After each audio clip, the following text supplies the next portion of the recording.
Whoosh.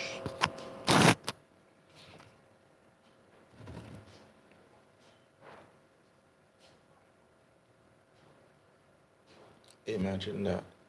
Hey, good morning. I'm Coach Campbell, track and field coach and strength and conditioning coach. And this morning we're going to be talking about the warm up. I'm on a little bit later than usual, trying to test out different times to start the live. And hopefully this works out a little better for more persons.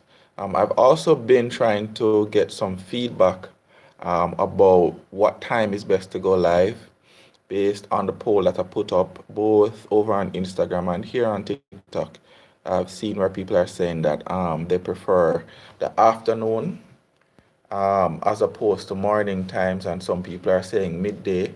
If you haven't already, hey, thanks for the likes. If you haven't already participated, Fendon, Lucas X-Boy, thanks for joining. KittyCat K4, thanks for joining. Mishiro, Robert63, thanks for joining, guys. If you haven't participated in that little poll, I'd love to hear from you. All right. So, yeah, I'm on a little bit later today. And based on how the polls are going so far, it looks like people are saying that they prefer if I had the live in the evenings. All right, Courtney, YR, thanks for joining. Remember to follow me, you guys. If you're not following me already, remember to follow. So, we're talking about the warm-up and long-term athletic development and how the warm-ups can be used to facilitate your long-term athletic development as a person, as a recreational athlete and student athlete, if you participate for your school, or if you're a club athlete, or even as a professional athlete. The warm-ups are a very important part of getting ready to perform, but because of the nature of what you're doing to get ready to train or compete, you can also use it as a part of your longer term development. And there's a specific protocol for doing that type of warm-up that's going to help you to become a better athlete in the longer term. All right. It's called the ramp protocol. It's something that I've used very extensively as a coach, especially over the past 4 years. And it's been paying off for me and my athletes. And I'll continue to use it because I've seen the results of it. I've seen where athletes have been able to improve their performances over the longer term. All right, so let's just get right into it. Using that protocol, the R, it stands for raising your core temperature. By raising the core temperature, Nivea H, thanks for joining. Thanks for joining the live. Something just happened here. Oh, okay. Wonderful. Thanks for joining the live. So the R stands for raising your core temperature. When you raise your core temperature, some wonderful things happen, right? So you end up improving your overall coordination, you improve your overall ability to produce strength and power and endurance qualities. So if you are supposed to just get up and start practicing your sport, you would not produce as good results as if you did a proper warm-up, right? Now, how do we raise the core temperature? Typically, from your primary school days, they tell you go and jog, you go warm up, means you go and jog for a couple minutes until you start breaking a sweat, and then you start to do some stretches, right? Wonderful. Well, that works if you're training and competing at a really low level. If you want to train and compete at a higher level, then the warm-up has to be a little bit more nuanced. Paula Johnson, thanks for joining. One Brit, thanks for joining. Remember to follow me, guys. So, yeah, if you want to train and compete at a higher level, then you have to be more strategic with the warm-up. So certain drills can be a part of your warm-up, right? So your technical drills can become a part of your warm-up. Your sprinting drills can be a part of your warm-up. Moving certain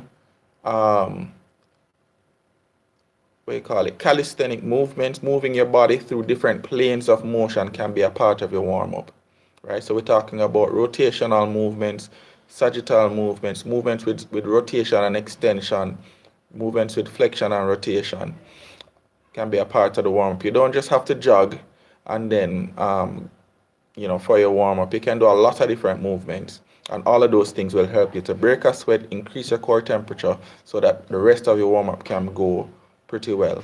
The next part of your warm-up, right, has to deal with your activation of the core muscles that are important for movement and stabilizing movement. Now, the core muscles, when people talk about the core, they tend to be talking about your abs, right? But the core muscles are a lot more, it's a little bit more complex than that. Javed, Gale, 2321, thanks for joining. The core muscles are a little bit more nuanced than that, in that the core muscles actually include all the muscles from the shoulder coming all the way down to the hips. And all of those muscles need to be activated. The reason for activating those muscles is that the movement through the arms, the movement of the head, the movement of the limbs are all dependent on the core staying stable.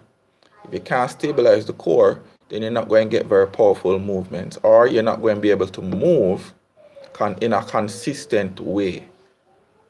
So you have to be able to call upon the core muscles to stabilize you, right? And to do that, you have to do some exercises that activate the core muscles. All right. After activation, we move to mobilizing the joints. Mobilizing the joints basically mean you're going to start doing movements that actually cause the joints to move through a full range of motion. Meaning, yeah, pass? Oh, come on, you can go. But nobody can see you. So the joints be able to move through a full range of motion. And to do that, we do what we call active mobility exercises. Your active mobility exercises are like your movements with stretching, right? So maybe you walk and then you do a toe touch. You walk and do a toe touch. You walk and do a quad stretch. You walk and you do a calf stretch. Or you actually just move the joints through a full range of motion. So like your fire hydrant exercises, your shoulder circles. We did this exercise, which was like almost like a pirouette type movement.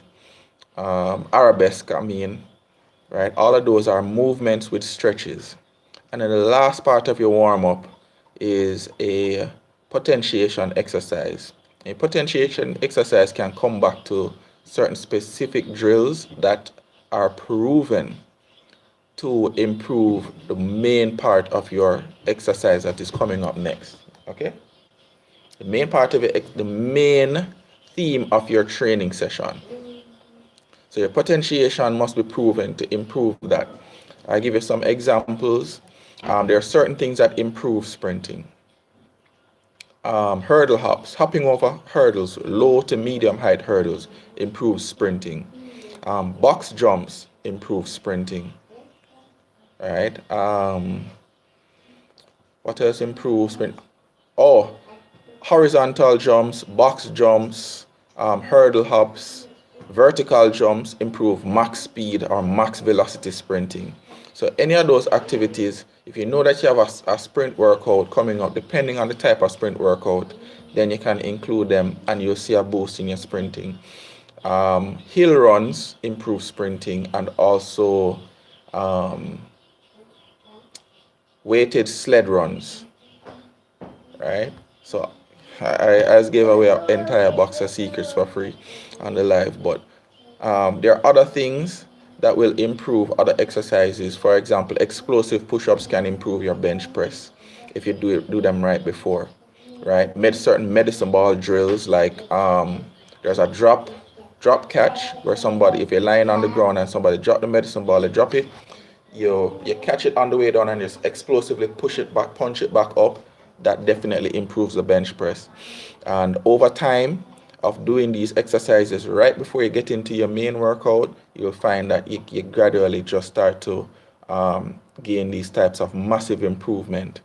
All right, but you have to do it consistently. And that's why I'm giving away my entire warm-up protocol In the link in my bio right now, if you scooch over to my bio and check the link, the very first button that you see is a button that you can use and get my entire warm-up protocol for free. All right, you just click on the link. It'll take you to a little form. You fill out that form, about 3 or 4 questions, and you'll get an email that gives you the entire warm-up that I've been using with my track and field athletes for the past 2 or 3 months.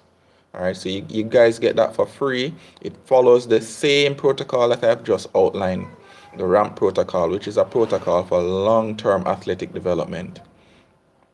And you don't have to think through the whole entire warm-up because I've done all of that for you already. That link stays up for maybe about a half hour after the live has ended, and it will go back up again whenever I'm doing another live. All right, so you want to go and grab that. Make sure you go and grab that like right now, because the link is not going to stay up past maybe about another half hour. If you guys have any questions related to the warm-up, to long-term athletic development, drop them in the comments, and I'll see how best I can answer them for you. Those of you that don't know, I'm Coach Campbell, Coach DuWayne Campbell, Campbell, I cannot pronounce that. Cam Robinson. Yeah. Thanks for joining. Remember, also make sure that you're following me, all right? On whichever platform you're on now, because I'm streaming across both TikTok and Instagram. Right? So whichever platform you're on, make sure you follow me on there and turn on notifications so you can see whenever I'm going live. But yeah, make sure you go and grab that because it's not going to stay up very long. And once I've moved past this phase, I think once these guys are out of training and competition, so the track season finishes this Saturday, right? So after this weekend, I'm not gonna keep it up anymore. I'm gonna remove that link permanently. All right, so just make sure you grab a copy for yourself while it's still up there. And that protocol you can use for you can use it before your strength training sessions. You can use it before running sessions.